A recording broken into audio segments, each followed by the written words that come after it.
To my channel. अब geography का series चल रहा है, एनसीईआरटी का। हिस्ट्री मैंने करवा दिया है पूरा क्लास 6 का। अगर आपने नहीं देखा है तो जाइए उसको देखिए। और ये है सेकंड चैप्टर ज्योग्राफी का जो क्लास 6 का है। पहला हम कर चुके हैं, सेकंड चैप्टर। चलिए इसको करते हैं बिना टाइम वेस्ट किए हुए। तो ग्लोब एवं अक्षांश इस लेसन का नाम है। तो पिछले अध्याय में आप पढ़ चुके हैं कि हमारी पृथ्वी गोलाकार नहीं है। यह उत्तर एवं दक्षिण ध्रुवों पर थोड़ी चपटी तथा मध्य में थोड़ी भरी हुई है। क्या आप कल्पना कर सकते हैं कि यह कैसी दिखती है? इस संबंध में जानकारी प्राप्त करने के लिए आप अपनी कक्षा में सावधानीपूर्वक ग्लोब देख सकते हैं। ग्लोब विभिन्न आकार एवं प्रकार के हो सकते हैं, जैसे बड़े ग्लोब जो आसानी से एक स्थान से दूसरे स्थान पर नहीं ले जा सकते, और पॉकेट में रखने योग्य छोटे ग्लोब या गुब्बारे जैसे ग्लोब जिनमें हवा भरी जा सकती है एवं आसानी से एक स्थान से दूसरे स्थान पर ले जा सकते हैं। ग्लोब स्थिर नहीं होते हैं, इसे उसी प्रकार घुमाया जा सकता है जैसे कुम्हार का पहिया या लट्टू। ग्लोब पर देशों, महाद्वीपों तथा महासागरों को उनके सही आकार में दिखाया जाता है। पृथ्वी के समान किसी गोले पर किसी बिंदु की स्थिति का वर्णन करना कठिन है। अब प्रश्न ये उठता है कि इस समय किस स्थान पर कैसी स्थिति बताई जा सकती है। तो आप देखेंगे कि एक सुई ग्लोब में झुकी हुई अवस्था में स्थित होती है, जिसे अक्ष कहा जाता है। ग्लोब पर वे दो बिंदु जिनसे होकर सुई गुजरती है उत्तर एवं दक्षिण ध्रुव है। ग्लोब को इस सुई के चारों ओर पृथ्वी की भांति पश्चिम से पूर्व की ओर घुमाया जा सकता है, लेकिन याद रखें इस दोनों में एक अंतर है। पृथ्वी पर वास्तव में ऐसी कोई सुई नहीं होती है, ये अपने अक्ष पर चारों ओर घूमती है, जो एक काल्पनिक रेखा है। एक अन्य काल्पनिक रेखा भी ग्लोब को दो बराबर भागों में बांटती है, तो इसे विषुवत वृत्त कहा जाता है। पृथ्वी के उत्तर में स्थित आधे भाग को उत्तरी ध्रुव गोलार्ध तथा दक्षिणी गोलार्ध, आधे भाग को दक्षिणी गोलार्ध कहा जाता है।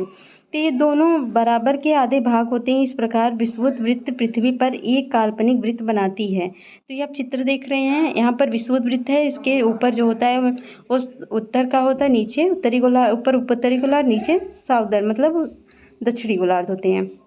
तो विषुवत वृत्त में ध्रुवों तथा स्थिति सभी समांतर वृत्तों को अक्षांश समांतर रेखाएं कहते हैं। ये जो सीधी सीधी गोल गोल रेखा घिरी गई इसे अक्षांश कहते हैं। तो विषुवत वृत्त शून्य अंश अक्षांश को दर्शाती है। चूंकि विषुवत वृत्त से दोनों तरफ ध्रुवों के बीच की दूरी पृथ्वी के चारों ओर के वृत्त का 1/4 है, अतः इसका माप होगा 360 अंश का 1/4 यानी 90 अंश। इस प्रकार 90 अंश से उत्तरी तथा 90 अंश ध्रुवों की ओर दर्शाती है तथा 90 अंश दक्षिणी और 90 और अक्षांश दक्षिण ध्रुव को दर्शाती है। इस प्रकार विषुवत वृत्त के उत्तर के सभी समांतर रेखाओं को उत्तरी अक्षांश कहा जाता है और दक्षिणी में स्थित सभी रेखाओं को क्या कहा जाता है? दक्षिणी अक्षांश। इसलिए प्रत्येक अक्षांश के मान के साथ उसकी संख्या, उसकी दिशा यानी उत्तर व दक्षिण को भी लिखा जाता है।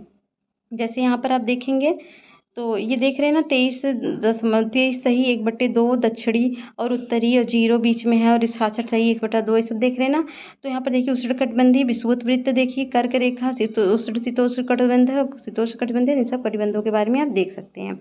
तो महत्वपूर्ण अक्षांश की रेखाएं क्या होती हैं? विषुवत वृत्त जो 0 डिग्री सेंटीग्रेड पे है उसको विषुवत वृत्त बोलते हैं। जो 90 डिग्री सेंटीग्रेड पे आप नीचे की तरफ दक्षिण ध्रुव देख रहे हो उसे दक्षिणी और ऊपर की तरफ उत्तरी ध्रुव है। और 4 महत्वपूर्ण अक्षांश रेखाएं हैं, ये भी हैं, तो यहाँ पर देखेंगे हम।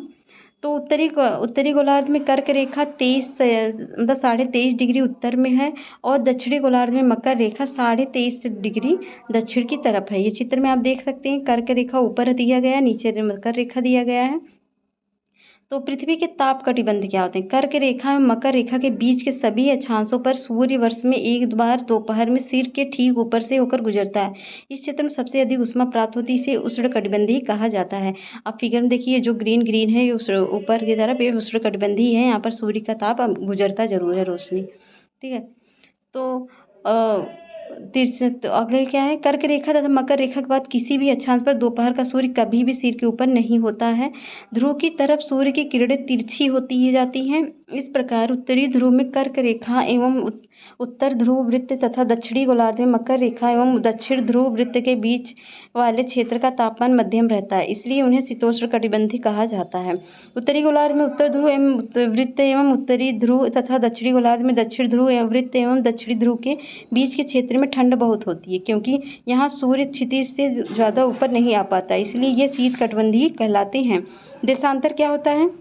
तो आप ये जब देखें, जो सीधे सीधे यहाँ से नीचे से लाइन गोले में गई है, वो जो ऊपर आपने इसके पहले फिगर देखा है ये वाला, यहाँ पर क्या होता है? ये अक्षांशीय रेखा है, और देशांतर जो ऊपर से नीचे की तरफ ये सीधी सीधी जो तरबूजे की तरह होती है, उसको देशांतर रेखा कहते हैं। किसी स्थान की स्थिति को बताने के लिए उस स्थान के अक्षांश के अतिरिक्त कुछ जानकारियों की आवश्यकता भी होती है। आप देख सकते हैं कि प्रशांत महासागर में स्थित टोंगा द्वीप एवं हिंद महासागर में स्थित मॉरिशस द्वीप एक ही अक्षांश मतलब 20 डिग्री सेंटीग्रेड दक्षिण पर स्थित है। उनकी सही स्थिति जानने के लिए यह पता लगाना होगा कि उत्तर ध्रुव को दक्षिण ध्रुव से जोड़ने वाली संदर्भ रेखा से पूर्व या पश्चिम की ओर इन स्थानों की दूरी कितनी है। इस संदर्भ रेखाओं को देशांतरी यामोत्तर कहते हैं तथा उनके बीच की दूरी को देशांतर के अंशों में मापा जाता है।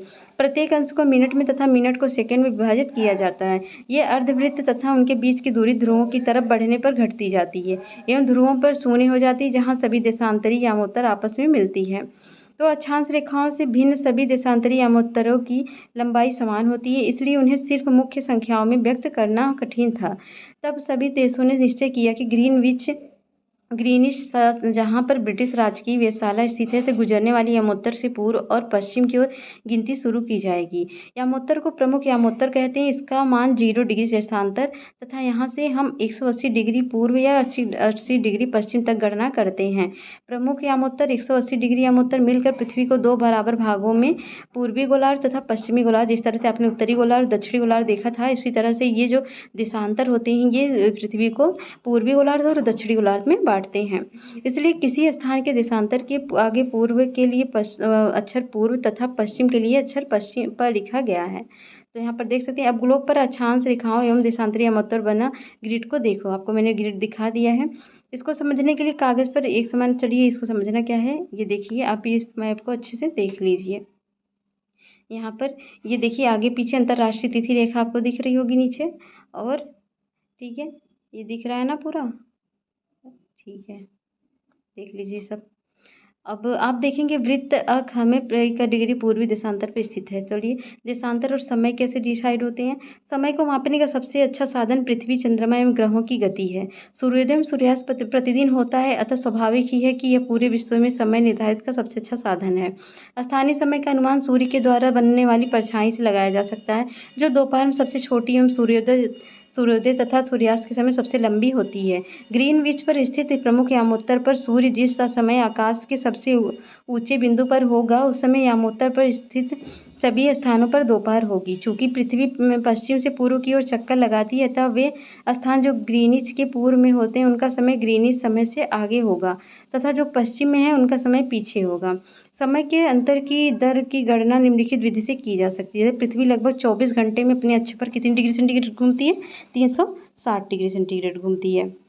24 घंटे में अगर 360 डिग्री सेंटीग्रेड घूमेगी तो 1 घंटे में कितना घूमेगी, इसमें भाग देने पे आएगा 15 डिग्री सेंटीग्रेड एवं 4 मिनट में 1 डिग्री घूमती है। इस प्रकार जब ग्रीनविच में दोपहर के 12 बजते हैं तब ग्रीनिच से 15 डिग्री पूर्व में समय होगा 15 चौके 60 मिनट, अर्थात ग्रीनिच के समय से 1 घंटा आगे, अर्थात यहाँ दोपहर का 1 होगा। लेकिन ग्रीनिच से 15 पश्चिम का समय ग्रीनविच समय से 1 घंटा पीछे होगा, तो पूरब की तरफ ये प्लस होगा, इधर की तरफ माइनस हो जाएगा, तो 1 घंटा पीछे होगा, यानी यहाँ सुबह के 11 बजे होंगे। इसी प्रकार जब ग्रीनिच पर दोपहर के 12 बजे होंगे तो उस समय 180 डिग्री पर मध्य रात्रि होगी।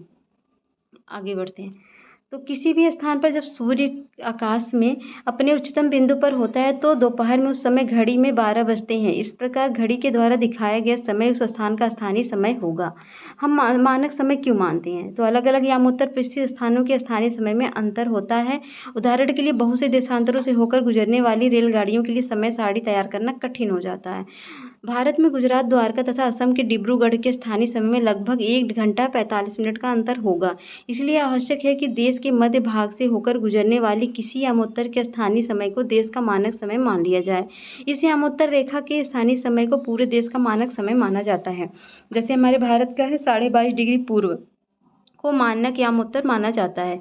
इस यामोत्तर के स्थानीय समय को पूरे देश का मानक समय माना जाता है। कबीर भोपाल के निकट एक छोटे से नगर में रहता है। वह अपने मित्र आलोक से कहता है कि वे लोग आज रात्रि में नहीं सो पाएंगे। भारत एवं इंग्लैंड के बीच एक क्रिकेट मैच लंदन में 2 बजे मतलब दोपहर में शुरू होगा, अर्थात भारत के समय अनुसार मैच शाम के 7:30 बजे शुरू होगा तथा देर रात्रि में समाप्त होगा। तो ठीक है, भारत ग्रीनिच के पूर्व में इतने डिग्री से मतलब 82 डिग्री और 82 डिग्री और 30 मिनट पूर्व में स्थित है। यहाँ का समय ग्रीनिच समय से 5.5 घंटा मिनट मतलब 5 घंटा 30 मिनट आगे है। इसलिए जब लंदन में दोपहर के 2 बजे होंगे तो भारत में कितने बजेंगे, उसमें जोड़ दीजिए अब 5.5 घंटा, तो 7:30 बज जाएंगे। तो यहाँ पर तो देखिए रूस में कितने 11 मानक समयों को अपनाया गया है और पृथ्वी को 1-1 घंटे वाले 24 समय क्षेत्रों में बांटा गया है। इस प्रकार प्रत्येक समय क्षेत्र 15 डिग्री देशांतर तक के क्षेत्र को घेरता है। तो हर जगह देश अपने हिसाब से कर लेते हैं। तो यहाँ पर क्वेश्चन है जो कि आपको कमेंट बॉक्स या टेलीग्राम ग्रुप में भेजना है। तो निम्नलिखित प्रश्नों का उत्तर संक्षेप में दीजिए। पृथ्वी का सही आकार क्या होगा, ग्लोब का क्या होगा, ग्लोब का आकार क्या है, पृथ्वी का सही आकार क्या है, कर्क रेखा का अक्षांशीय मान क्या है, पृथ्वी के 3 ताप कटिबंध कौन से हैं, अक्षांश एवं देशांतर रेखाएं क्या है, उष्मा की सबसे अधिक मात्रा उष्ण कटिबंधी क्यों प्राप्त करते हैं, जब भारत में शाम के 5:30 बजते हैं तो लंदन में दोपहर के 12:30 क्यों बजते हैं। तो इस सब आंसर आप देंगे। अब कैसा लगा वीडियो बताइए ज़रूर, और सारे NCERT की क्लास सब करिए। मिलते हैं नेक्स्ट वीडियो में, तब तक के लिए बाय बाय, जय हिंद जय भारत।